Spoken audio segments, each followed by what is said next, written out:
திண்டுக்கல்லில் சத்திய சாய்பாபா காலனி குடியிருப்போர் நல சங்கத்தின் சார்பாக குடியரசு தின விழாவை முன்னிட்டு விளையாட்டுப் போட்டிகள் நடைபெற்றன. திண்டுக்கல் மாலைப்பட்டி சாலையில் அமைந்துள்ள சத்திய சாய்பாபா காலனி குடியிருப்போர் நல சங்கத்தின் சார்பாக வருடந்தோறும் குடியரசு தின விழாவை முன்னிட்டு விளையாட்டுப் போட்டிகள் நடைபெறும். இதில் சிறியவர் முதல் பெரியவர் வரை அனைவருக்கும் பல்வேறு போட்டிகள் நடைபெறும். சிறியவர்களுக்கு ஓட்டப்பந்தயம், 100 மீட்டர், 200 மீட்டர், 400 மீட்டர் என பல்வகையான தடகள போட்டிகள் நடைபெறும். மற்றும் பரதநாட்டியம், நடனம், பாட்டு உள்ளிட்ட போட்டிகளும் நடைபெறும்.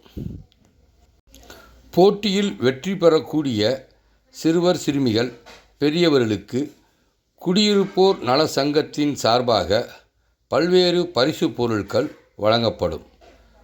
75வது குடியரசு தினத்தை முன்னிட்டு இந்த விளையாட்டு விழாவினை சத்திய சாய்பாபா காலனி குடியிருப்பு நலசங்க தலைவர் மணிகண்டன் தலைமை தாங்கி தொடங்கி வைத்தார்.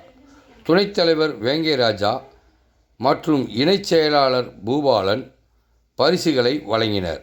செயலாளர் பிரபாகரன், பொருளாளர் மணி, துணைத் தலைவர் ஜெயபால் உள்ளிட்ட ஏராளமானோர் கலந்து கொண்டு இவ்விளையாட்டுப் போட்டியில் வெற்றி பெற்ற அனைவருக்கும் பரிசு பொருட்களை வழங்கி கௌரவித்தனர்.